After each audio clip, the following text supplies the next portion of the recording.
I accused my boyfriend of cheating, and now I deeply regret my actions. We had been dating for almost a year when we moved into a small house near his hometown. Everything felt perfect until he mentioned a yearly tradition. Every year on the same date, he flies to California for a few days. When I asked why, he got quiet and changed the subject by inviting me to come along. I had to work that week, so I said no.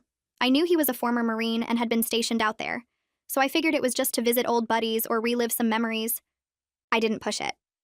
Then something happened that made me spiral. A few days later, he was cooking dinner and left his phone charging in the living room where I was sitting. A text popped up from a name I didn't recognize. The screen was locked, but I'm ashamed to admit I had figured out his password weeks ago. It was the name of his favorite gun. Predictable. I know I shouldn't have looked, but I've been cheated on before. I trusted my ex with everything, and he destroyed me. So when I saw that text, my old wounds took over. The message said, "Don't forget, Maya's favorite beer is Buzz Light. Grab a few cases." My heart dropped. Who was Maya? Why was he buying her favorite beer for a trip he wouldn't explain to me? I closed the phone and pretended I saw nothing, but inside I was falling apart. I went to my work friends for advice, and all three of them said the same thing. He's taking another woman on a romantic getaway. He's cheating. My anxiety exploded. I couldn't eat. I couldn't sleep. I kept thinking about how I believed he was the one, and how could he betray me like this? I decided I wasn't going to cry alone. I was going to confront him and catch him in his lies. I came home early that day. He was in the backyard fixing a broken fence post. I called out and told him to come inside. He said he'd be there in a second. I told him to come now. I heard him drop everything and run in. He probably thought I was hurt because when he saw my face, he immediately asked what was wrong. I looked him straight in the eyes and said, "I know you're cheating on me." He froze. Then he actually laughed a little, like I was joking. When he saw my tears, his smile disappeared. He stepped toward me, trying to hold me, but I pushed him away. He looked so confused and hurt. He stepped back and quietly asked, "What made you think I'm cheating?" I told him I knew about Maya. I said I knew he was flying out to see her next week. He nodded slowly and said, "Yeah, I am." I broke. He just admitted it. I started sobbing harder, barely able to breathe. But then he reached into his wallet and pulled out an old photograph. He handed it to me and said, "That's Maya." The photo showed two Marines in full gear, arms around each other's shoulders, rifles in their free hands. One of them was my boyfriend, younger but unmistakable. The other was a woman. She had a wide smile and kind eyes. I had seen this picture before in a memorial post his friend shared online. Maya had taken her own life 3 years ago while they were deployed together. My boyfriend sat down across from me and explained everything. Every year on the anniversary of her death, he flies to California where her family lives. He visits her grave. He has dinner with her parents. He brings her favorite beer and they share stories about her. It's how they all cope. It's how they remember her. I felt like the worst person in the world. I had taken his grief and turned it into something ugly. I accused him of betrayal when he was honoring someone he lost. I started apologizing over and over, but he just sat there quietly for a long time. Then he looked at me and said, "I should have told you. I just don't like talking about it. It still hurts." He wasn't angry. He was sad, and that made it worse. We talked for hours that night. He told me about Maya, about the guilt he still carries, about how hard it is to open up. I told him about my past, about the men who broke my trust, about why I assumed the worst. We both cried. We both apologized. And somewhere in that mess, we got closer than we had ever been. He still went to California the following week, but this time I asked if I could come. He said yes. I met Maya's parents. I visited her grave. I watched my boyfriend cry in a way I had never seen before. And I finally understood what he carries with him every single day. I almost destroyed the best relationship I've ever had because I let my past control me. I assumed betrayal because that's all I had ever known. But he showed me that some people are exactly who they say they are. Some silences aren't hiding lies. They're protecting wounds that haven't fully healed. I'm sharing this because I know I'm not the only one who has let old pain poison something good. If your partner has a part of themselves they don't share easily, maybe give them time instead of suspicion. I almost lost everything by assuming the worst. I'm just grateful he gave me the chance to understand the truth. I spent the next week with my laptop open constantly, reading everything I could find about survivors' guilt and military PTSD.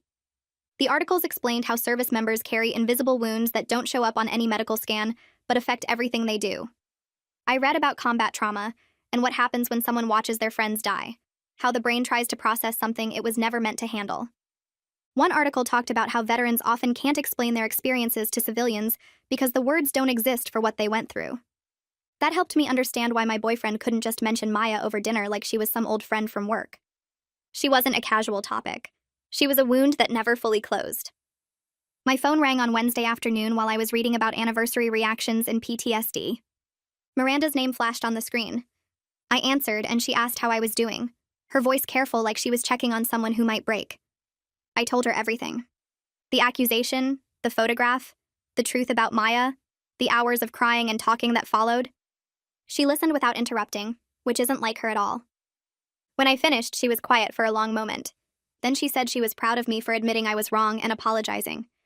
But she also reminded me that my trust issues are real problems I need to deal with properly. She said understanding where they come from doesn't mean I get a pass for snooping through his phone or jumping to conclusions. She was right, and it stung to hear it. At work the next day, I pulled Juliana aside during lunch break. She was the one who'd been most convinced he was cheating, the one who said all the signs pointed to another woman. I told her the real story about Maya and the annual trip to visit her grave. Juliana's face went red and she looked genuinely embarrassed. She apologized for jumping to conclusions and admitted she'd been projecting her own cheating ex onto my situation. Her ex had used similar excuses about trips and old friends, so she assumed mine was doing the same thing. We both realized we'd let our past experiences cloud what was actually happening. She hugged me and said she was glad she was wrong, that my boyfriend sounded like one of the good ones. That evening, my boyfriend came home from work and found me on the couch with my laptop, reading another article about military grief. He set down his keys and asked what I was doing. I told him honestly that I was trying to understand what he'd been through, that I wanted to know more about what he carries every day. His expression softened and he sat down next to me. He seemed touched that I was making the effort, but then he warned me that reading about it isn't the same as witnessing it. He said the articles can explain the psychology and the symptoms, but they can't show me what it actually feels like to lose someone that way. I nodded and told him I knew that, but I wanted to try anyway. 3 days before we were supposed to leave for California, he pulled out his phone after dinner.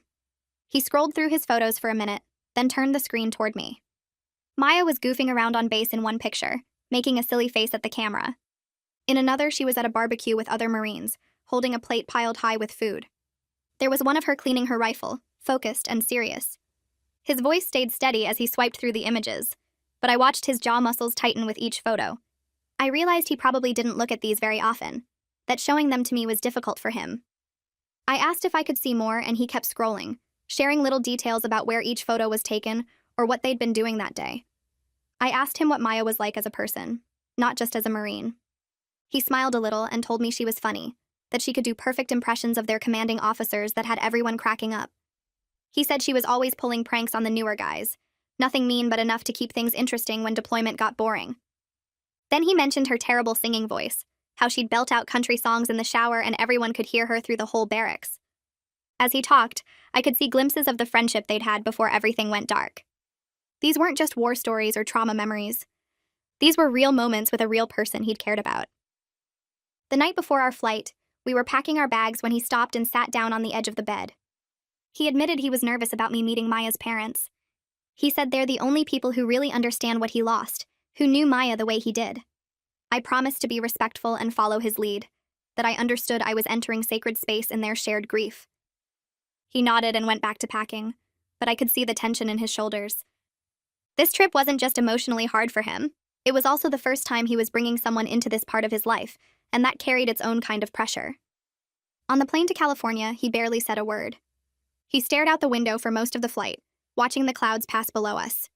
His knee bounced constantly, a nervous habit I'd noticed before but never this intense. I held his hand and didn't try to force conversation. I was learning that sometimes support doesn't mean filling the silence with words. Sometimes it just means being there, being present while someone works through whatever they're feeling.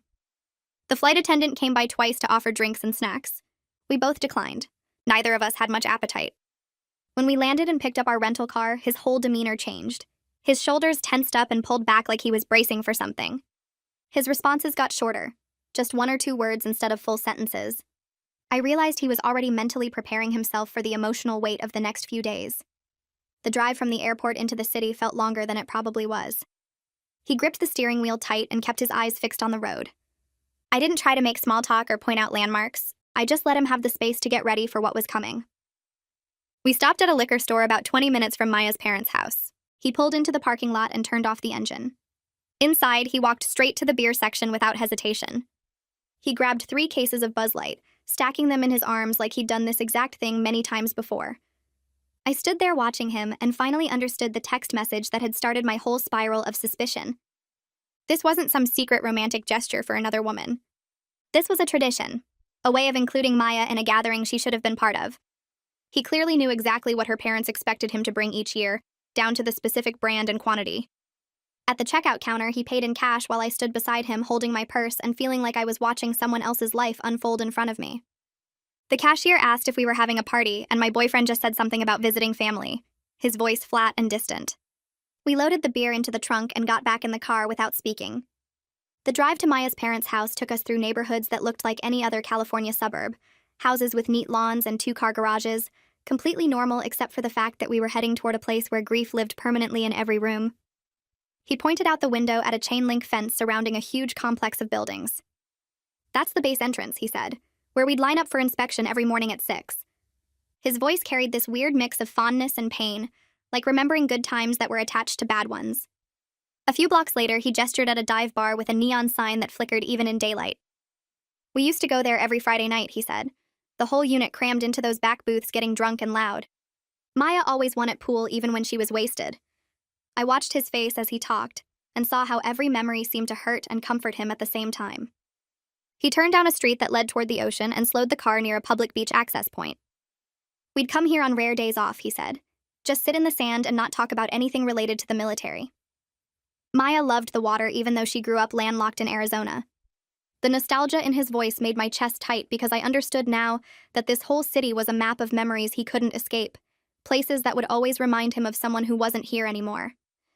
Maya's parents lived in a small house painted pale yellow with white trim, a tidy front yard, and an American flag hanging by the door.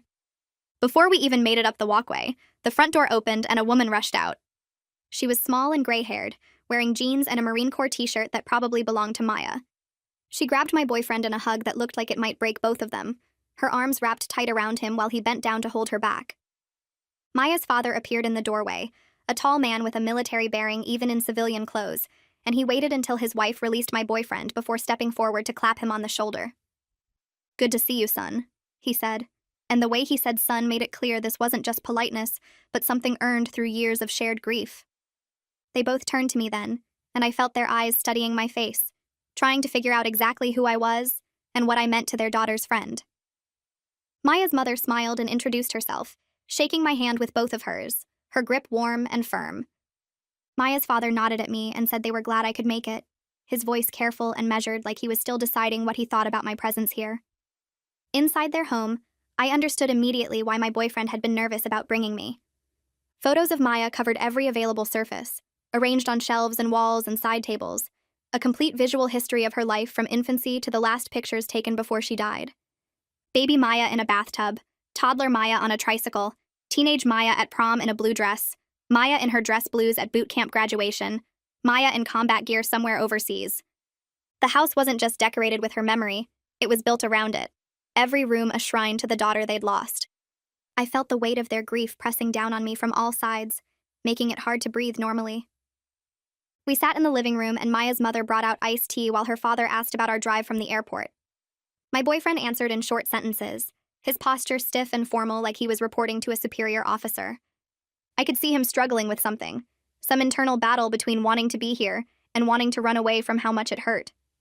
Dinner was pot roast and potatoes, comfort food that Maya's mother said was her daughter's favorite meal. We sat around a small dining table with an empty chair that nobody mentioned but everyone noticed. Maya's father asked my boyfriend about his job, about our house, about whether he was taking care of himself. My boyfriend answered honestly but kept everything brief, like he felt guilty for having a life to report on when Maya didn't. I sensed the weight of survivor's guilt in every word he spoke, the way he downplayed his own happiness as if joy was something he didn't deserve.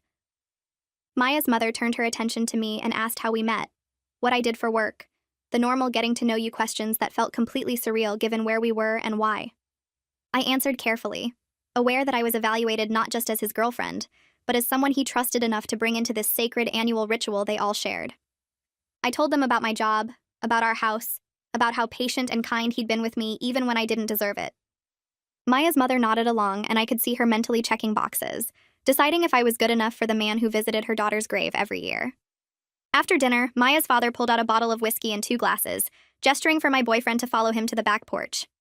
Through the kitchen window, I watched them sit in lawn chairs, their heads bent close together as they talked in voices too low for me to hear. 2 men bound by combat and loss, sharing something I'd never fully understand, no matter how many articles I read about military trauma or survivor's guilt. Their conversation looked heavy and important, the kind of talk that only happens between people who've seen the same darkness.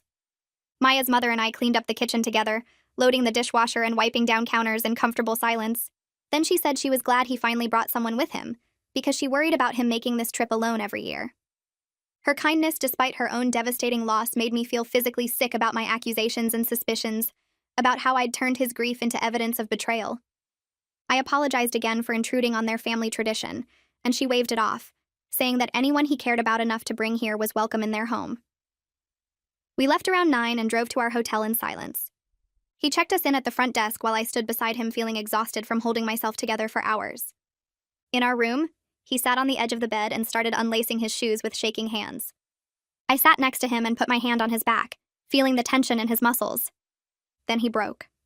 Deep, body-shaking sobs that seemed to come from somewhere primal and unreachable, a kind of crying I'd never witnessed from any person before. I wrapped my arms around him and held on while he fell apart, not trying to fix it or make it stop, finally understanding that some pain just needs to be felt and witnessed and survived. He cried for maybe 20 minutes, gasping for air between sobs, his whole body trembling against mine. When he could finally speak, he told me between ragged breaths that he felt guilty for being alive when Maya wasn't, guilty for finding happiness with me when she'd never have that chance. The survivor's guilt was so heavy and irrational and completely consuming, and I realized he'd been carrying this weight alone for 3 years, without letting anyone see how much it crushed him. He kept apologizing for crying, for bringing me here, for being a mess, and I kept telling him to stop apologizing for being human. Then he started talking about Maya in a way he never had before, explaining that she'd been struggling for months before she died. There were signs everyone missed or didn't take seriously enough, jokes about not wanting to be here anymore that people laughed off as dark humor. He blamed himself for not checking on her more, for not insisting she talk to someone, for not somehow preventing what felt inevitable in hindsight even though nobody could have known for sure. I told him everything. About the messages I found on my ex's phone that he swore were just work. About the way he made me feel crazy for months, saying I was paranoid and jealous when my gut knew something was wrong. I described coming home early one day and finding proof I couldn't deny anymore. The confrontation where he actually blamed me for pushing him into someone else's arms. My boyfriend listened without interrupting, his breathing steady in the darkness. When I finished, I told him I knew my past wasn't his fault, but it's why I saw betrayal in a text about beer instead of grief. It's why I accused him of cheating when he was just honoring someone he lost. He was quiet for a long time before he started talking about how he's been keeping parts of himself locked away because he didn't want to drag me into his darkness.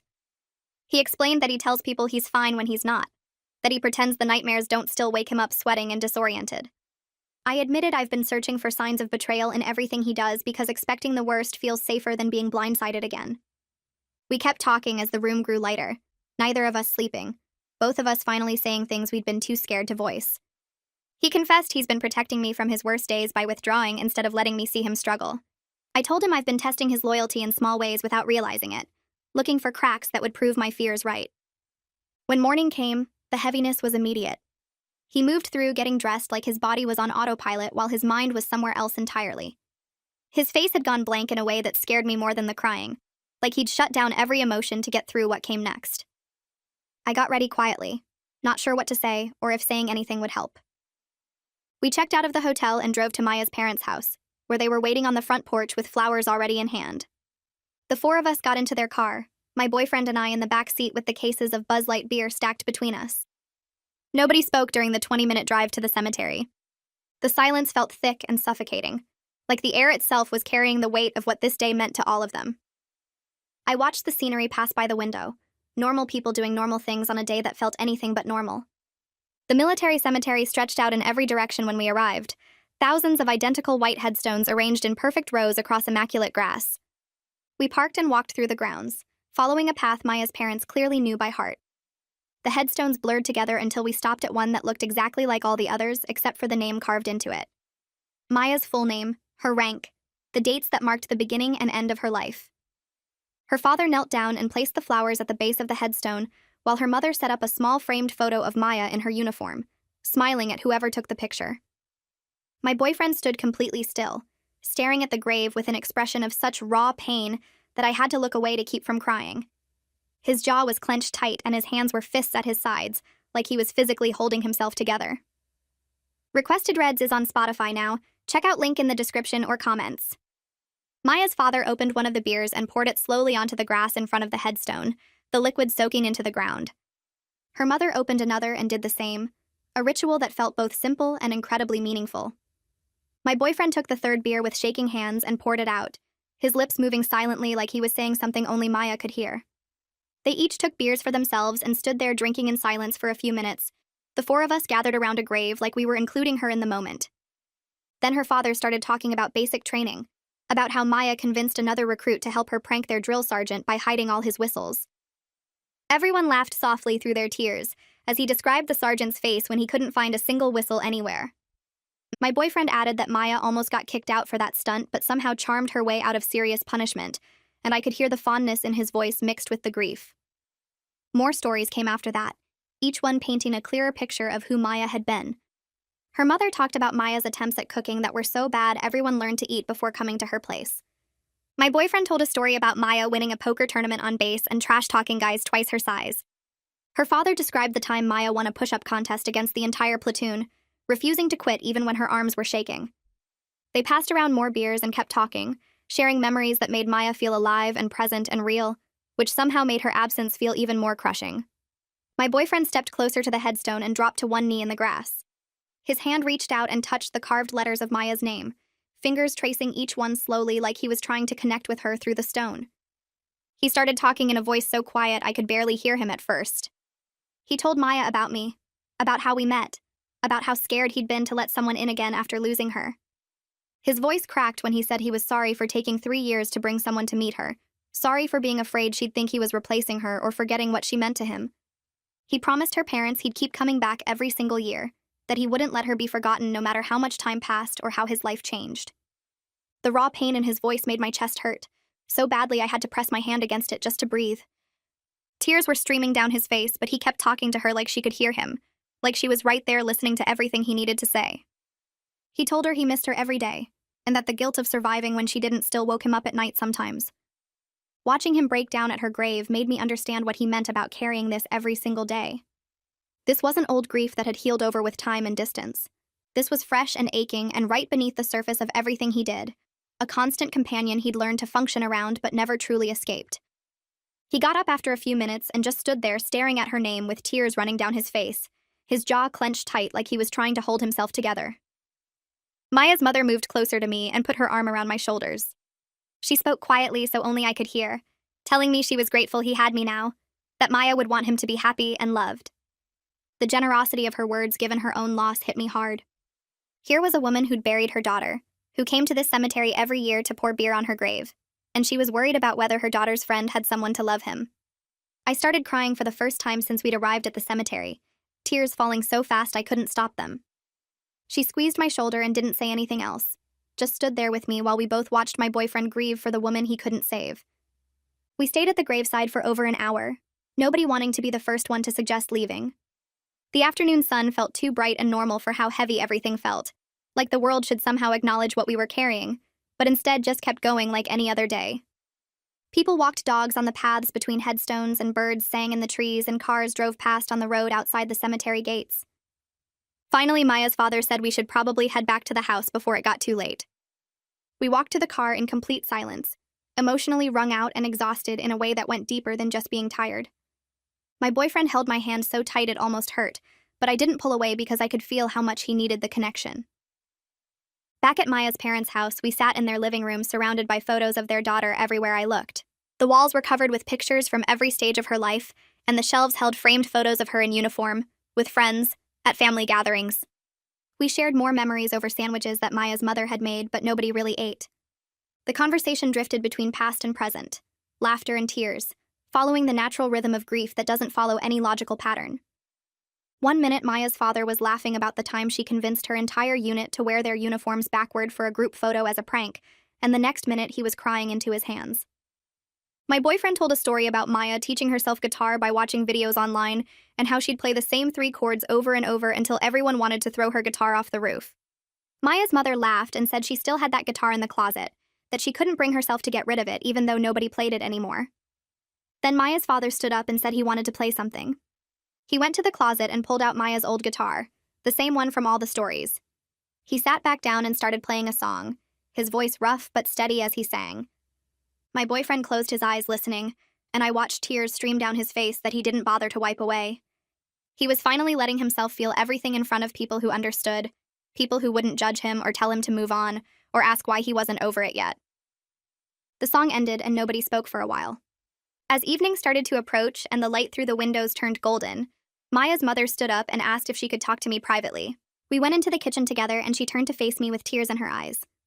She thanked me for coming, for supporting him through this, for being patient with his grief. She told me he'd been alone with this for too long and she was relieved he'd finally trusted someone enough to share it.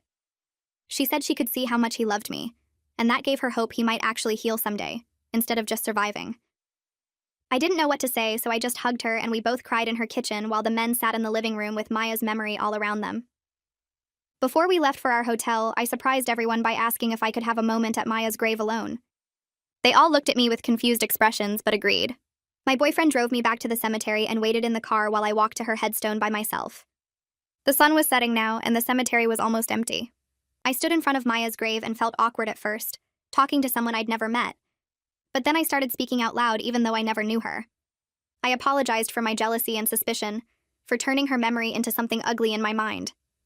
I promised to take care of him, and to never make him feel guilty for grieving her, to understand that loving me doesn't mean forgetting her, or moving on from his pain. I told her headstone that I almost destroyed something good because I couldn't see past my own trauma. I explained that my ex had cheated on me and destroyed my ability to trust anyone, and when I saw her name in that text message, I let all my old wounds take over. I was grateful for the chance to understand the truth instead of losing him over my assumptions. I promised to honor her memory by being worthy of the trust he'd placed in me, by doing my own healing work so my past doesn't poison our future. I stood there for a few more minutes just looking at her name carved in stone, thinking about how she'd never get to fall in love or buy a house or grow old. Then I walked back to the car where my boyfriend was waiting.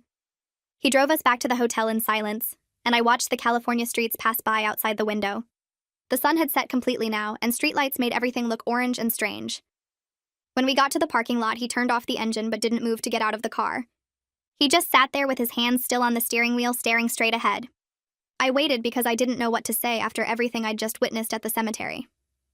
Finally, he took a deep breath and opened his door. We walked across the parking lot to our room, and the whole time I could feel the weight of the day pressing down on both of us. Inside the hotel room, he sat on the edge of the bed and put his face in his hands. I sat down next to him and put my hand on his back. He leaned into me and wrapped his arms around my waist, holding me tight like I might disappear if he let go. He pulled back just enough to look at me, and his eyes were red and tired. He said he was grateful I came with him this year because he'd been making this trip alone for so long and it hurt every single time. He told me he'd been scared to let me see this side of him because most people don't know how to handle grief this big. They get uncomfortable, or they try to fix it, or they tell him he needs to move on already. He was afraid I'd think he was broken or too damaged to love properly. I told him I understood now why he couldn't just casually mention this over dinner. This wasn't something you bring up like talking about the weather or what you did last weekend.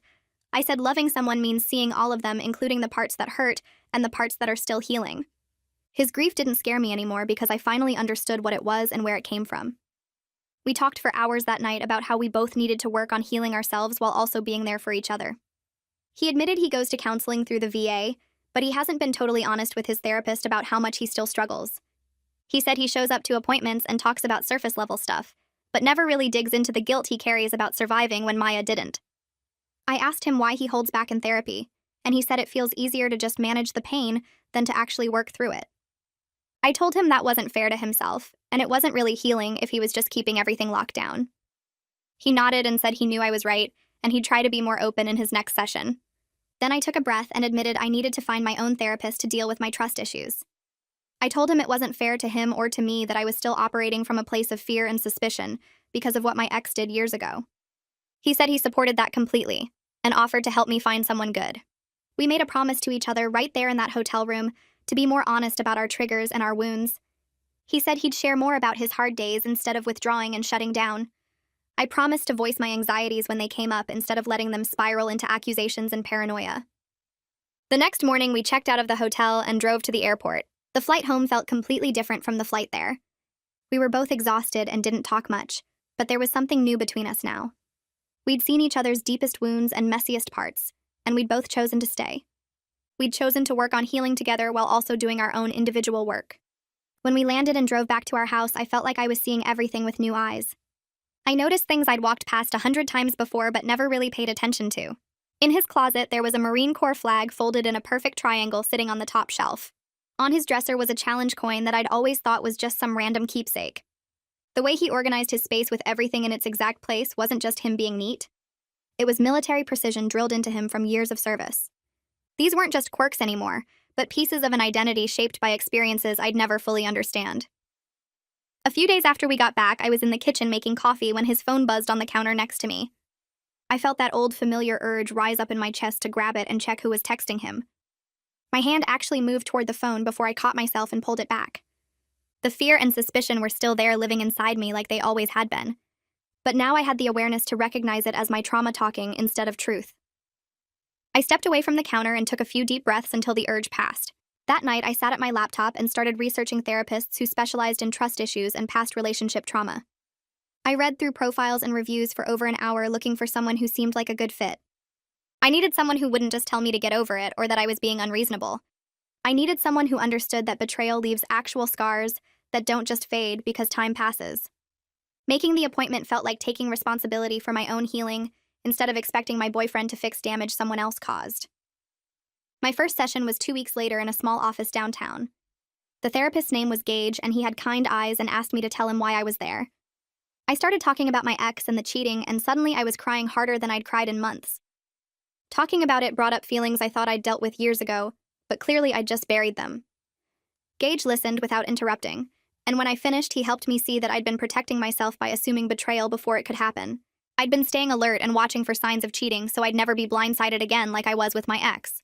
But that constant watching and suspicion was costing me the chance at real closeness with someone who actually deserved my trust. Around the same time I started my therapy work, my boyfriend made a change too. He started going to his VA counseling appointments every week instead of once a month like he'd been doing before. The first few times he came home afterward, he looked wiped out. His eyes were red and his shoulders sagged like he'd been carrying heavy boxes all day. He'd drop his keys on the counter and head straight to the bedroom without saying much. I'd follow him in and find him lying on the bed staring at the ceiling. When I asked if he wanted to talk about it, he'd shake his head and say he just needed to process everything. But after a few weeks of regular sessions, something shifted. He started telling me small pieces of what he discussed with his therapist. He'd mentioned that they talked about Maya and the guilt he carried about not seeing the signs before she died.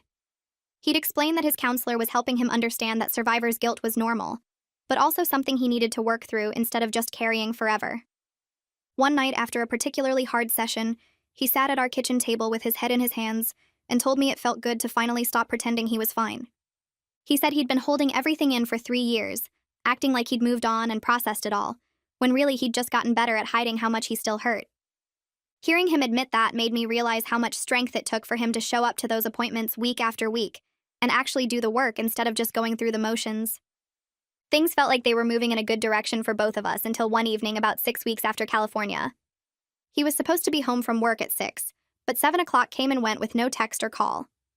By 7:30, I was pacing the living room, checking my phone every 2 minutes. My chest felt tight and my hands were shaking as old fears crept back in. By 8 o'clock, I'd convinced myself something was wrong. He was avoiding me or lying about where he was, or maybe he'd decided this whole thing was too much work, and he was done. When he finally walked through the door at 8:15, I was sitting on the couch with my arms crossed and tears streaming down my face. He stopped in the doorway looking confused and asked what was wrong. I stood up and my voice came out harsh and accusing when I said he'd been gone for over 2 hours without any explanation. I told him it felt like he was avoiding me on purpose. He put his hands up and said he wasn't avoiding anyone, but his tone was defensive and sharp. He said he needed space sometimes and I couldn't expect him to report his every move. That made me angrier because it felt like he was twisting what I'd said. I shot back that asking for a simple text wasn't the same as demanding he report his every move. He raised his voice and said he didn't realize he needed permission to stay late at work. We were suddenly standing in our living room yelling at each other, both of us hurt and angry and falling right back into old patterns of miscommunication. But then something different happened. He stopped mid-sentence and took a deep breath. He walked over and sat down on the couch, and after a second, I sat down too. We were both quiet for a minute, both of us breathing hard and trying to calm down. He spoke first, and his voice was quieter when he said he was sorry for not calling. He explained that he'd gotten caught up in a project at work and completely lost track of time. It wasn't that he was avoiding me or trying to stay away. He just genuinely forgot to check his phone or send a message.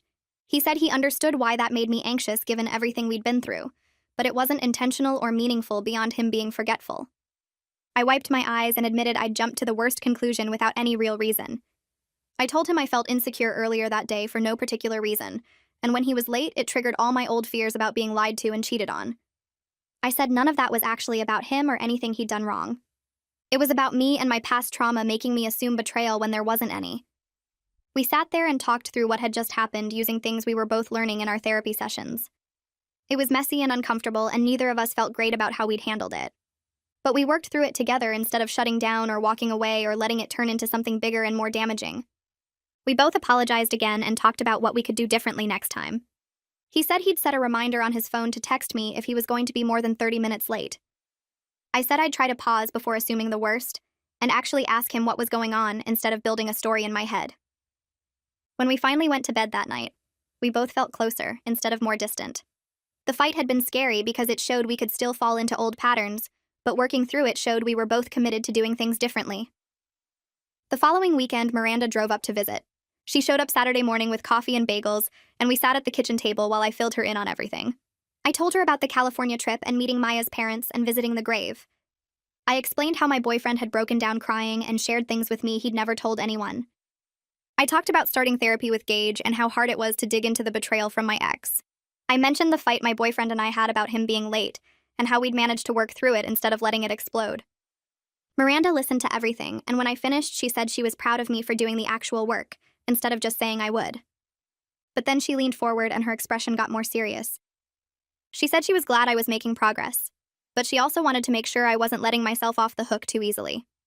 She reminded me that understanding where my trust issues came from didn't mean I got a pass for how I'd acted. She pointed out that I'd violated my boyfriend's privacy by figuring out his password and reading his texts, and I'd accused him of something horrible based on one message I didn't understand. She said the fact that I had trauma from my ex didn't excuse those choices. It explained them, but it didn't make them okay. Hearing her say it so directly stung, but I knew she was right.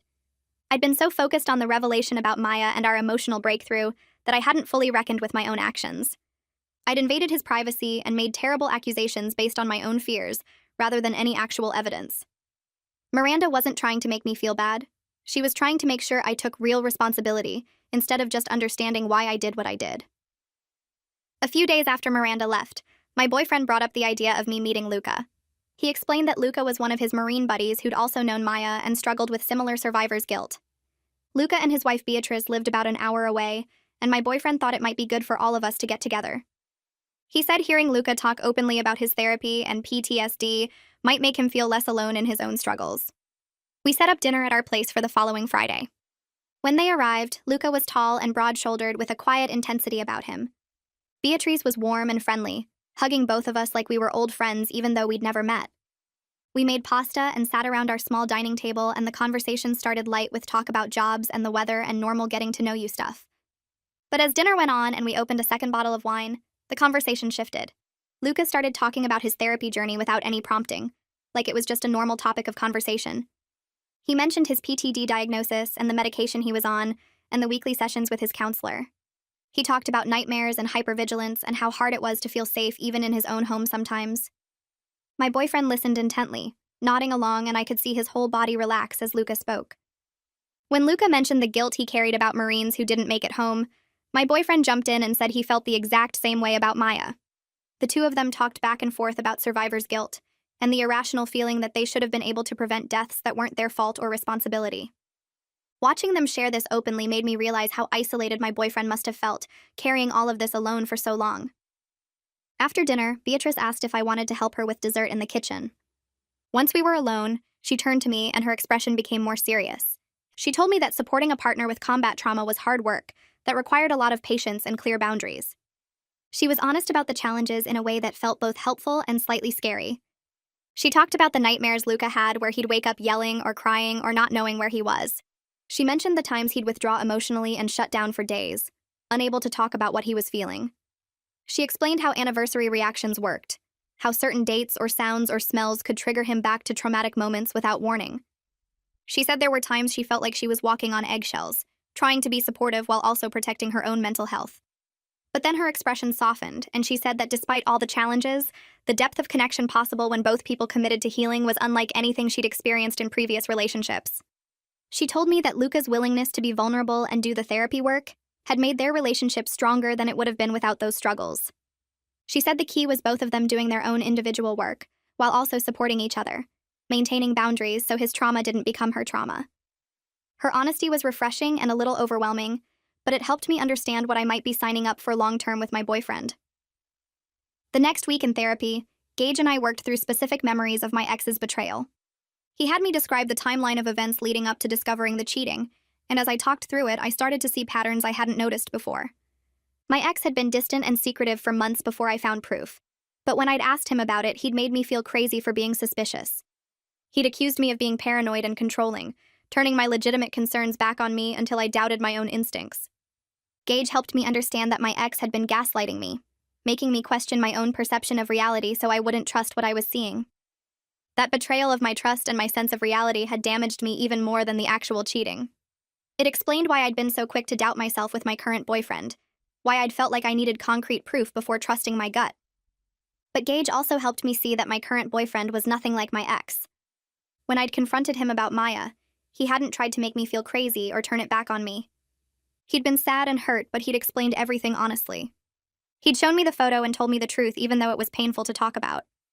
Gage gave me concrete tools to use when anxiety spiked, like pausing to ask myself what evidence I actually had before jumping to conclusions. He taught me to identify the physical sensations of anxiety in my body, so I could recognize when my trauma was triggered versus when I was responding to actual present danger. Having these specific techniques made me feel less helpless against my own fears. My boyfriend and I started doing weekly check-ins on Sunday evenings. We'd sit on the couch with tea and take turns sharing how we were doing emotionally, what we were struggling with, and what we needed from each other. The first few times felt awkward and forced, like we were reading from a script. But after a few weeks, it became a space I actually looked forward to. He'd tell me about hard moments at work, or things that came up in his VA counseling, and I'd share what I was working on with Gage, or times I'd felt anxious during the week. We'd talk about what we needed from each other, like him asking for space on certain evenings, or me asking for extra reassurance when I was feeling insecure. The check-ins helped us address small issues before they became big problems, and they created a regular space for vulnerability that didn't require a crisis to happen first. It felt like we were building new patterns of communication that were healthier than anything either of us had experienced in past relationships. Then during a session with Gage about 2 months into therapy, I had a breakthrough that shifted something fundamental in how I saw myself. We were talking about my ex's cheating again, and Gage asked me why I thought he'd done it. I started to give my usual answer about not being enough or not meeting his needs, but Gage stopped me. He asked me to think about it differently. He said my ex had made a choice to cheat, and that choice reflected his character and values, not my worth as a partner. He pointed out that plenty of people have unmet needs in relationships, and they don't cheat. They communicate or go to therapy or end the relationship honestly. My ex had chosen deception and betrayal because that's who he was, not because I was insufficient or unlovable. Hearing Gage say it so plainly made something click in my brain. I'd been carrying this belief for years that I needed to be perfect and hypervigilant to prevent future betrayal. Like if I could just be enough and watch carefully enough, I could control whether someone cheated on me. But that belief gave my ex's choices power over my entire sense of self. It made his betrayal about my inadequacy instead of his character. Realizing that his cheating wasn't about me being insufficient or unlovable started to loosen the grip of the fear that had been controlling me. I couldn't prevent betrayal by being perfect or watching carefully. I could only choose partners with integrity and trust myself to recognize red flags. And my current boyfriend had shown me over and over that he had integrity, even when it was hard, even when the truth was painful to share. A few weeks after that conversation with Gage about my ex's choices, I'm sitting in our living room when my boyfriend's phone buzzes on the coffee table. The screen lights up with a text from someone named Derek. I glance at it without thinking, then realize I don't feel the usual spike of anxiety. My hands don't reach for the phone. My mind doesn't start spinning worst-case scenarios about who Derek might be or what the message could mean. I just sit there, staring at the phone until the screen goes dark again, and notice the absence of that familiar panic. The compulsion that used to control me is just gone, like a switch flipped somewhere in my brain. When my boyfriend comes back from the kitchen with 2 mugs of tea, I tell him his phone went off. He picks it up, reads the message, and mentions casually that Derek wants to grab lunch next week. I nod and take my tea, feeling this quiet victory settle in my chest.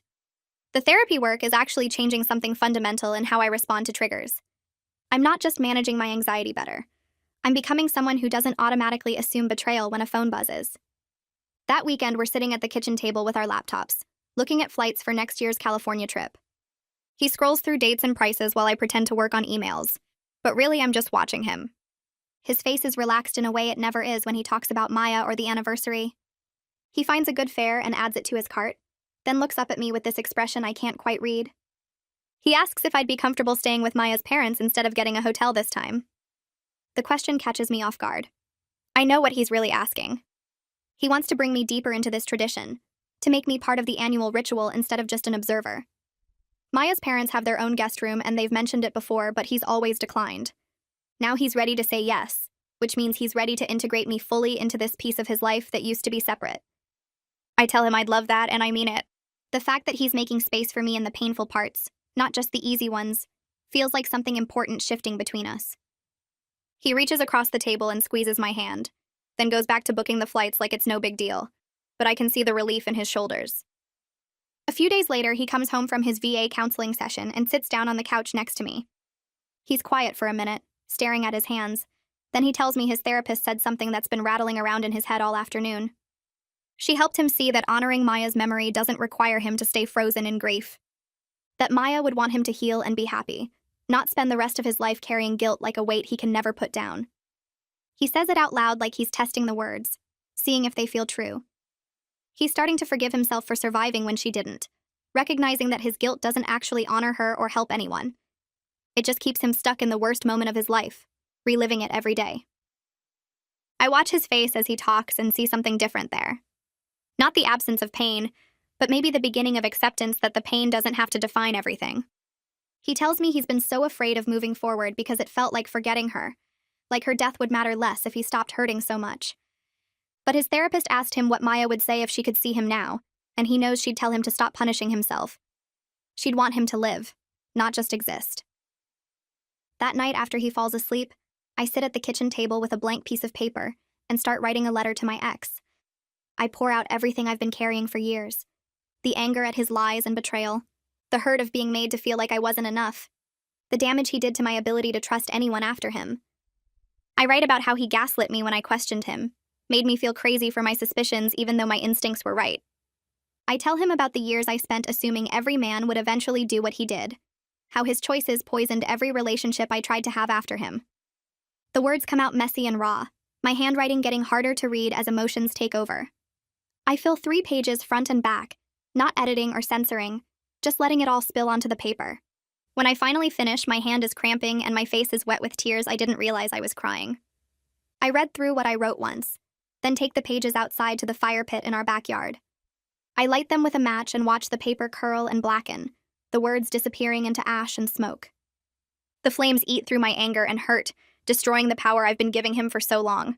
It feels like releasing something I've been holding too tight for too long. When the last piece burns away, I go back inside and wash my face, feeling lighter than I have in years. 6 months after the California trip, we're both in different places than we were.